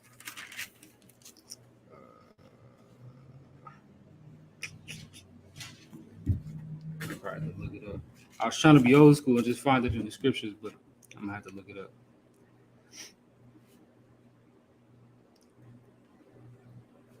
So it's in Revelation 20. Man, that's terrible, man. That's why I really like y'all gotta make sure y'all stay in these physical books, man. Because when you start to use these phones, man, you start to forget where everything is. And so let me get Revelation 20, and you can start at verse 1. Yeah, you started 1. The book of Revelation, chapter 20, verse 1. And I saw an angel come down from heaven, having the key of the bottomless pit, and a great chain in his hand. Right. So that bottomless pit is talking about the place where you don't have power. Like right now, we're in the bottomless pit. Right. Blacks and Hispanics in the bottomless pit, and it's not no physical hell, meaning like a place that you go to. It's just the experience that we have in America. We don't have no power. We don't have no rulership. Even the one so-called black man that they said came into office was a goddamn Hamite. He wasn't even our nation. Right. You understand? So that's where we are, right? Go ahead. But this angel has the key to the bottomless pit. Go ahead. And he laid hold on the dragon. On the dragon. Now, once again, actually keep reading, right? He laid hold on who? On the dragon, that old serpent, which is the devil and Satan. And Satan. Listen, this is the same. If you remember in Revelation, the 12th chapter, it said these same words in the same order. Said he laid hold on the dragon, that old serpent, which is the devil, and Satan. This is still talking about that same dragon or that same serpent or that same devil with the 7 heads and the 10 horns, which of course is talking about Edomite nations, which is talking about overall our oppressor. That's who this is talking about, right? And what's funny is, like, just to make sure like everybody understands, Christians and people who believe in these types of things, they believe everything else is spooky and got some sort of like ulterior meaning, but they don't think this has an ulterior meaning. You understand? They don't think that there's some sort of special breakdown to this. This is just what it is. But everything else is some sort of special meaning. You understand? This is, of course, we got to understand when we read the book of Revelation, it is a vision. You have to treat it like that. When Joseph saw the vision in the land of Egypt, did he take it, or well, it wasn't Joseph. When he was interpreting the Pharaoh's vision in the land of Egypt, did he take it literal? Nah, he didn't take it literal. He told the Pharaoh what his dream meant. See, what you saw meant that there was going to be meant that there was going to be a we call it a drought. You understand? So, but the dream ain't say nothing about a drought. But he was able to interpret it. Joseph had the ability to interpret dreams. Well, this is a dream too. This is a vision. Right. So what you see here is not actually what you're getting. You have to be able to break these things down. And that's why you can't just trust anybody to teach you this Bible. Because the wrong person teach you this Bible, they'll have you believe in some garbage like this. They'll have you believing that the Most High doesn't have his office in control. They'll have you believing that he doesn't have his house in control. But he's going to put in this same book here that we hold faithful to, saying that if a man can't control his household, then he couldn't control or lead the nation. But the Most High doesn't have his household in control. Right. He's supposed to lead me. Right. This type of thing to turn a nigga into an atheist. Right. You understand? We have to understand that this is not talking about what you think it's talking about. And I say this damn near every time I get the chance to. You're dumb. You don't know what you're talking about. None of us, me included. Without the spirit of the Most High, without these men above us that are able to break these things down properly to us. Because if it was up to me, I'm looking at this and I'm like, oh yeah, the Christians is right. Right. If it was just up to me. But then once, of course, I had a man that was better than me, a man that had the spirit of the Most High, and break this down, it made even more sense when it was broken down properly. Right. You understand? So I just wanted to throw that out there, right? Read from 2 again. And he laid hold on the dragon, that old serpent, which is the devil and Satan, And bound him 1,000 years. And bound him how many years? 1,000 years. 1,000 years. Now, I want everybody to understand something, right? Because, see, I think we all understand and hear what this is talking about. Now, of course, I'm going to break it down. But I want y'all also to understand the Christian point of view on this, okay? The Christian's point of view is this is talking about, they believe that there's two kingdoms coming, okay? They believe that Christ is going to return and he's going to have a kingdom for 1,000 years. And this is where they get that from. He's going to have a kingdom for 1,000 years. And then Satan's going to come back. He's going to come back, be loosed and take the kingdom from Christ. This is a real Christian doctrine. Right. They're going to, the Satan is going to take the kingdom from Christ for a little bit, and then he'll be bound back up.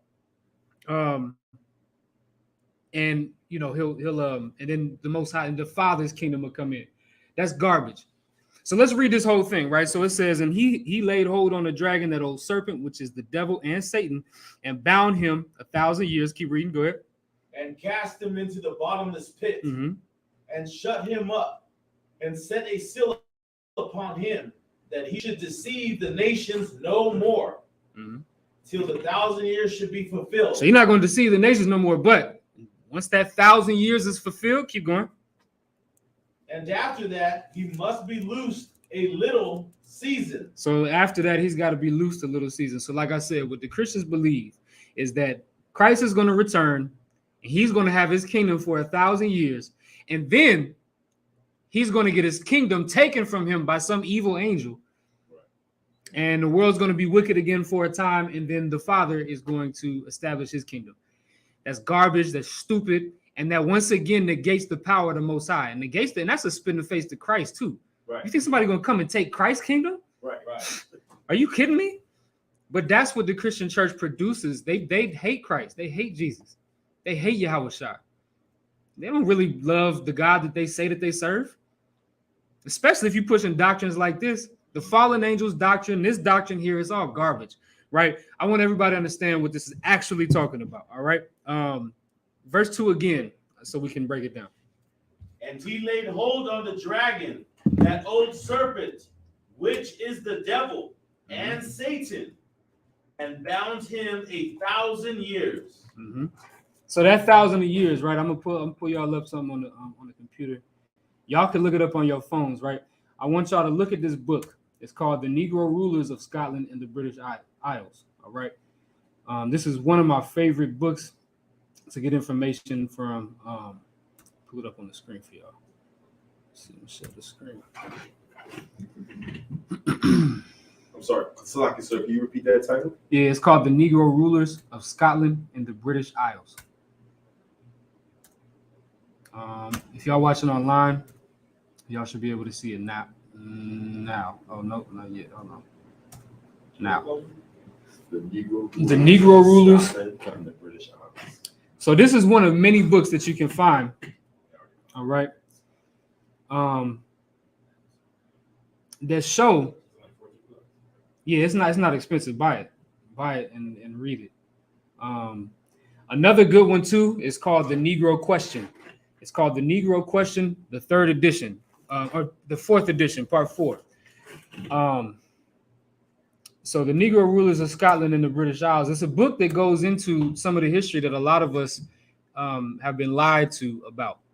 Okay, so when you go to school, right, around high school, your freshman, sophomore year of high school, they teach you about the Dark Ages.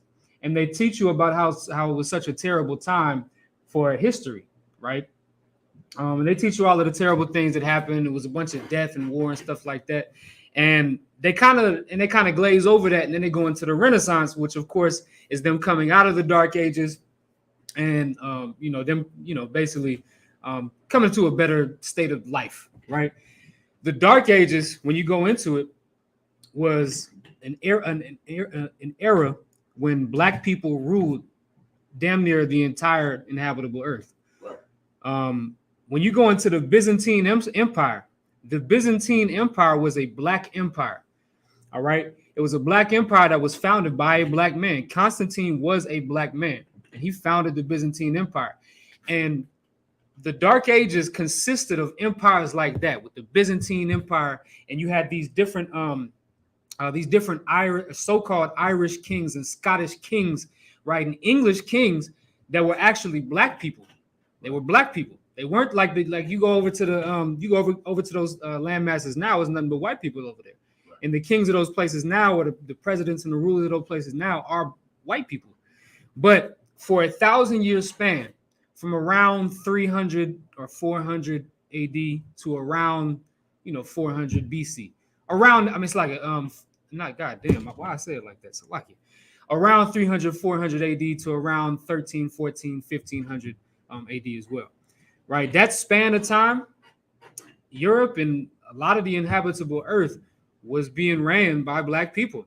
Right. There's also another book, matter of fact, that I can let me see.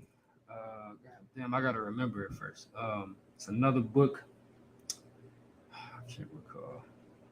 I had to get that to y'all at another time because I can't recall what it's called, right? But listen, for 1,000 years, we ruled. You understand? King James, understand that. King James was a black man. Right.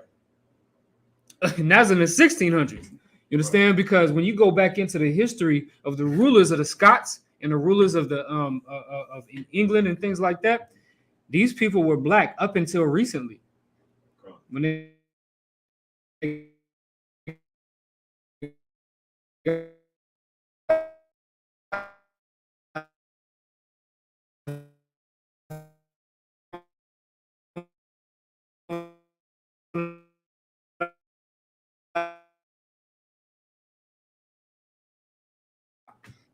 you understand? You can find records of white people coming out of the Caucasus Mountains in the 1600s. That recent. Right. Why do you think they call themselves Caucasians? They know where they come from. They come from Georgia, Russia. You understand? And so my point in all of that is that devil was bound for 1,000 years, and he had no effect on what we was doing. That fleur de lis that you see on that wall, that's a lily. And that comes from black. Like, people always ask why we use those, right? Can you hand me that? I brought this out in the class a while ago, but I want to bring it up again in case anybody new sees it. So this is what I'm talking about. This is called the fleur de lis. All right, it's a French name, right? But this is a lily. If you go into you can come grab it up. So a fleur de lis, you can put it back on the wall too. Make sure it's straight. So fleur de lis literally means flower of a lily. That's what it's talking about.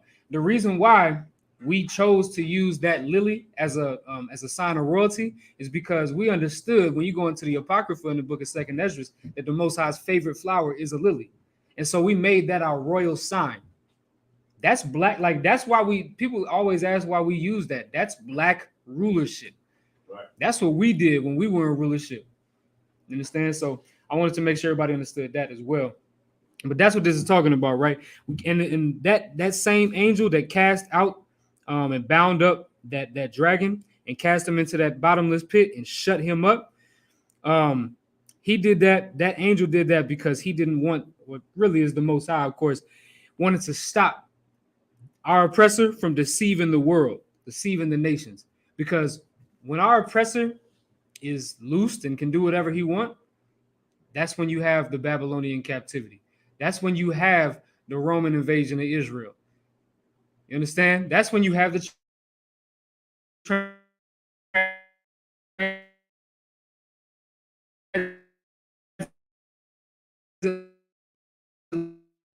is in no power at all. He got shut the hell up, like the Bible says. And then after that 1,000 years was fulfilled, then after that, he had to be loosed a little season, and he's loosed right now. You understand that he's being loose right now, and it's a little season. You got to understand, it's not too much longer we got to deal with this. Right. Like our salvation is coming quick. That's right. Our salvation, all of the prophecies is lining up. Y'all understand? Russia just moved into Ukraine, right? And Biden is like, we're not standing for that. So Biden and the Americans, they finna start pushing. They said that they was gonna start pushing toward. They got troops that are in Ukraine already. America does. And in surrounding cities and things like that. So now they going, now America's getting on the defense and stuff like that. So things are winding up, man. And what we got to understand about this walk is that it ain't long. You understand? And I can't put a date on it. Brothers can't put a date on it. You understand? Because Christ said he don't even know. So if he don't know, I know the Lord ain't gonna reveal it to me. You understand that? So, but we just gotta understand it ain't that much longer that we got to deal with these things, man. But that's pretty much the class, man. That's pretty much the class. Just make sure everybody should just make sure that they take away from this. Angels cannot have sex with men, can't have sex with women. You understand? Angels have no need to reproduce. They live forever. They don't have to reproduce. Imagine if all these angels is just up there having sex and reproducing. It's going to be an endless amount of angels. Ain't going to be enough room in heaven for all them angels. Right? So that whole fallacy about there being fallen angels and there being angels that disobeyed the Most High, it's false. You understand that? So I'm gonna go ahead and close out, man. With that, just make sure everybody understands, right? At the bottom of the screen, if you're watching online, our class location is there, as well as our class schedule every Tuesday through Friday from 7 p.m. to 9 p.m.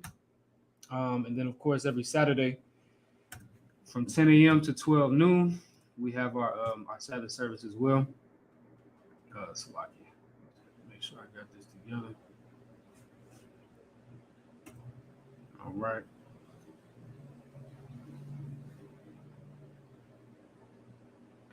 All right. And with that, also make sure, man, listen, Passover is right around the corner. Passover is literally right around the corner. Less than 2 months away, April 15th. All right, April 15th. Go to ISUPK, ISUPK.com. You can go and you can, pay your Passover fees. You can even book your hotel on there. Oh yeah, the sister wanted the info for the tithes. Yep, I remember. All right, so give me 1 second. So if you go to Zelle, right? Every bank, most banks use the function of Zelle. So what is you can send money? Zelle is. It's like, I'm trying to pull it up. I want to make sure. I know it by heart, but I want to make sure I give y'all the right one.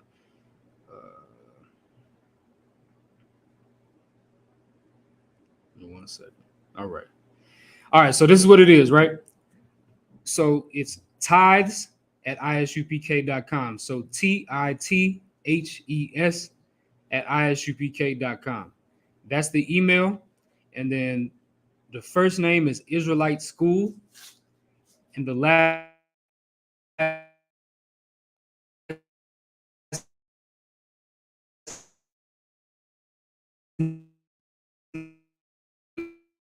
name, any of these things. When you go into your banking app, there should be an option to send money with Zelle. You go into that, you put tithes at ISUPK.com for the email. And then the first name is Israelite School, last name is UPK. And that's how you can pay your tithes.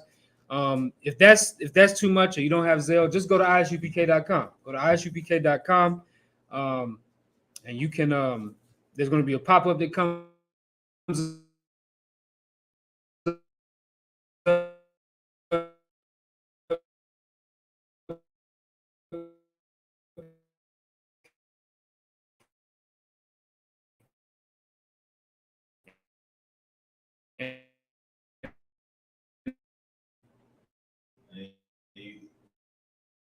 well, if you want to pay tithe like okay, hold on real quick, slide. I'm gonna put it in the chat as well, right? Give me 1 second. Make sure y'all got it.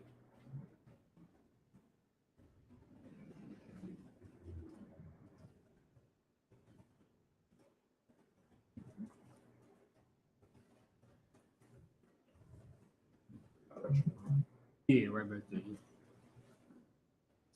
It's the last one. Yeah.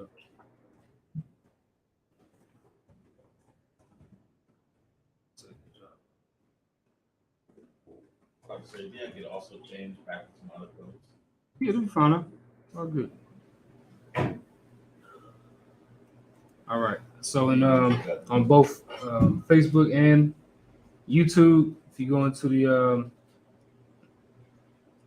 comments, you can go ahead. You can see the info that you need for the tithes. All right. All right. I wanted to mention one more thing. So, like, give me 1 second.